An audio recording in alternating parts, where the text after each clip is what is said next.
একটা প্রশ্ন আমাদের মধ্যে প্রায় সময় ঘুরপাক খায় যে বাংলাদেশ মায়ানমার যুদ্ধ লাগলে কোন দেশ বাংলাদেশকে সাপোর্ট করবে আর কোন দেশ মায়ানমারকে সাপোর্ট করবে।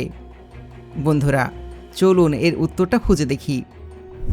বাংলাদেশ প্রতিনিয়ত চেষ্টা চালিয়ে যাচ্ছে কোনো রকম সংঘাতে না জড়িয়ে কূটনৈতিকভাবে মায়ানমারের সাথে সমস্যা সমাধানের জন্য, কিন্তু বারবার মায়ানমার বাংলাদেশকে উস্কানি দিয়ে যাচ্ছে। বারবার মায়ানমার বাংলাদেশের আকাশসীমা লঙ্ঘন করে যাচ্ছে। বাংলাদেশের ভেতরে প্রায় সময় মর্টাল সেল নিক্ষেপ করে থাকে, আবার সেই সাথে সীমান্ত অস্ত্রসহ সেনা মোতায়েন করে বাংলাদেশকে যুদ্ধের উস্কানি দিতে চায় মায়ানমার। কিন্তু তারপরও বাংলাদেশ কখনো যুদ্ধে জড়াতে রাজি হয় না। বাংলাদেশ কখনোই আগে মায়ানমারকে আক্রমণ করবে না। তবে মায়ানমার যদি বাংলাদেশকে আক্রমণ করে বসে তাহলে বাংলাদেশ কখনোই ছেড়ে কথা বলবে না। আর সেই ক্ষেত্রে যদি বাংলাদেশ মায়ানমার যুদ্ধ লেগে যায় তাহলে বিশ্বের কোন কোন দেশ বাংলাদেশকে সাপোর্ট করবে আর কোন কোন দেশ মায়ানমারকে সাপোর্ট করবে, তো চলুন জেনে আসি। শুরুতে আপনাদেরকে একটা কথা বলে দিই, 2019 সালে ডিসেম্বর মাসে মায়ানমারের বিরুদ্ধে আনা রোহিঙ্গা ইস্যু নিয়ে জাতিসংঘে ভোট দেওয়া হয়েছিল। 193টি সদস্য দেশের মধ্যে 134টি বাংলাদেশের পক্ষে ভোট দিয়েছিল। মানে তারা বলেছিল বাংলাদেশে যে রোহিঙ্গারা রয়েছে তাদের অবশ্যই মায়ানমারে ফেরত নেওয়া উচিত এবং মায়ানমার কাজটা ঠিক করছে না। বন্ধুরা, এর মধ্যে 9টি দেশ বাংলাদেশের বিপক্ষে ভোট দিয়েছিল, মানে তারা মায়ানমারকে সাপোর্ট করছিল। আর বাংলাদেশ এবং মায়ানমারের বাদে প্রায় 28টি দেশ রোহিঙ্গা ইস্যু নিয়ে কোনো রকম মন্তব্য করেননি বা ভোটদানে বিরত ছিলেন। তো যাই হোক, চলুন দেখে আসি কোন কোন দেশ কার পক্ষে থাকতে পারে। নাম্বার 1, তুরস্ক। মুসলিম দেশ তুরস্ক সবসময় বাংলাদেশকে সাপোর্ট করে থাকে। রোহিঙ্গা ইস্যুকে কেন্দ্র করে তুরস্ক বাংলাদেশের পক্ষে শক্ত অবস্থান নিয়েছে। যদি বাংলাদেশ এবং মায়ানমার যুদ্ধ লাগে তাহলে তুরস্ক সরাসরি বাংলাদেশকে সমর্থন করবে। তবে ভারতের পক্ষে গিয়ে এবং চীনের বিপক্ষে গিয়ে বাংলাদেশের জন্য যুদ্ধ করা তুরস্কের জন্য অস্থিতিকর হতে পারে। নাম্বার 2, যুক্তরাষ্ট্র। আমেরিকা কিন্তু রাখাইন রাজ্য দখল করতে চায় এবং সেখানে আমেরিকা নতুন রাষ্ট্র গড়তে চায়, কিন্তু আমেরিকা সেই প্রস্তাবে রাজি হয়নি বাংলাদেশ। তবে বাংলাদেশ মায়ানমার যুদ্ধ লাগলে আমেরিকা কিন্তু বাংলাদেশকেই সমর্থন করবে, কারণ মায়ানমারের ভেতরে আমেরিকা নতুন একটা রাষ্ট্র গড়তে চায়।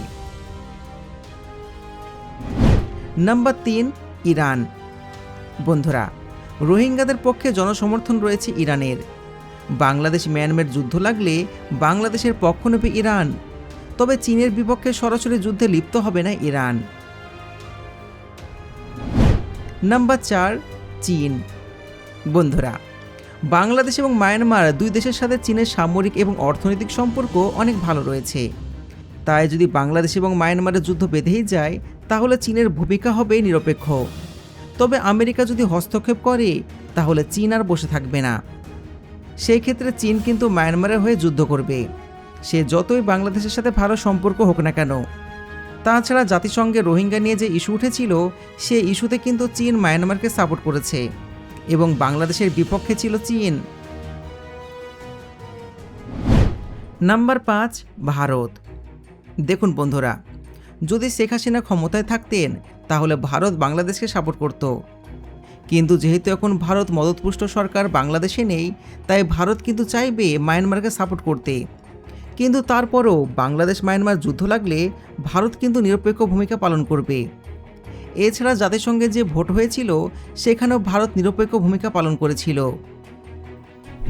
তবে বাংলাদেশ মায়ানমার যুদ্ধে আমেরিকা এবং চীন যদি সরাসরি লিপ্ত হয় তবে সেক্ষেত্রে আমেরিকার অনুরোধে চীনের বিপক্ষে যুদ্ধে নামতে পারে ভারত।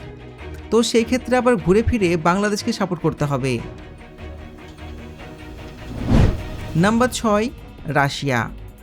দেখুন বন্ধুরা, বাংলাদেশ এবং মায়ানমার দুই দেশের সাথে সামরিক এবং অর্থনৈতিক সম্পর্ক রয়েছে রাশিয়ার। এই জন্য বাংলাদেশ মায়ানমার যুদ্ধে রাশিয়া কিন্তু নিরপেক্ষ ভূমিকা পালন করবে। যদি কোনো ক্ষেত্রে রাশিয়া সরাসরি যুদ্ধে নামে তাহলে আমেরিকার বিপক্ষে এবং চীনের পক্ষ হয়ে যুদ্ধ করবে। তাছাড়া রোহিঙ্গা ইস্যুকে কেন্দ্র করে রাশিয়া কিন্তু বাংলাদেশের পক্ষে ভোট দেয়নি, রাশিয়া সাপোর্ট করেছে মায়ানমারকে। Number 7, Israel. দেখুন বন্ধুরা, মায়ানমারের সাথে সামরিক সম্পর্ক রয়েছে ইসরায়েলের, তবে আমেরিকা যদি বাংলাদেশের পক্ষে যুদ্ধে নামে তাহলে ইসরায়েল কিন্তু মায়ানমারকে সাপোর্ট করতে পারবে না। এই ক্ষেত্রে হয় ইসরায়েলকে চুপ করে বসে থাকতে হবে, আর না হয় বাংলাদেশের পক্ষে যুদ্ধ করতে হবে, কারণ আমেরিকা যেদিকে যাবে ইসরায়েলকে সেদিকে বসতে হবে। নাম্বার 8, যুক্তরাজ্য।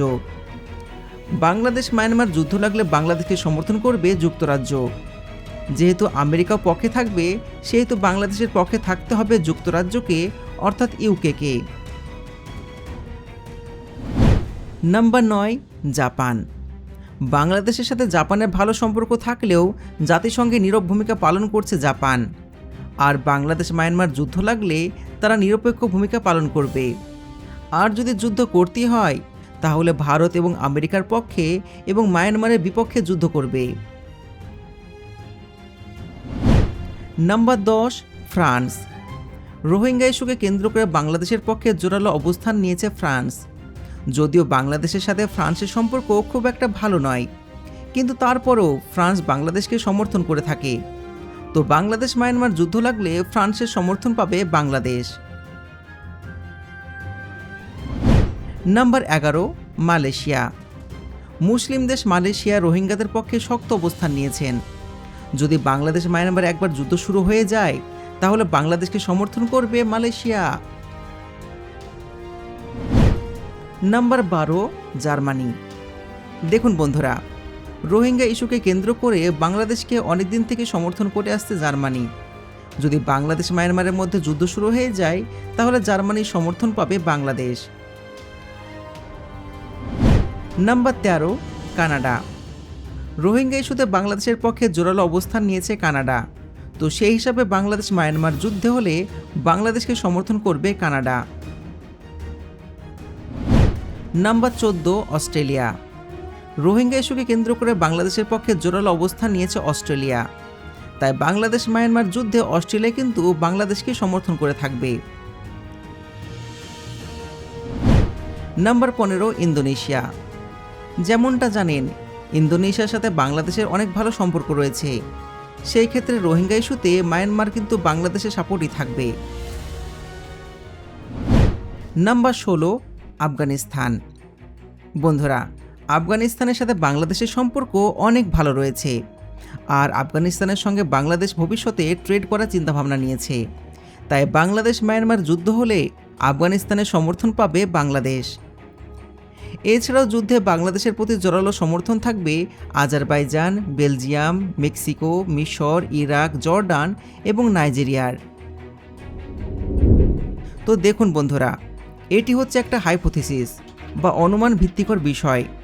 আর যেমনটা জানেন, পলিটিক্স মানে কিন্তু দুমুখো সাপ। কে কখন কোন দিক থেকে পাল্টি মারে তার কোনো হিসাব নেই। তাই বাস্তবে এই অনুমান ভিত্তিক বিষয়গুলো নাও মিলতে পারে। তবে এই বিষয়ে আপনার মতামত কি, কমেন্টে জানাবেন। আর ভিডিওটি বেশি বেশি শেয়ার করবেন এবং সবাইকে জানিয়ে দিন। ভালো থাকবেন, ধন্যবাদ।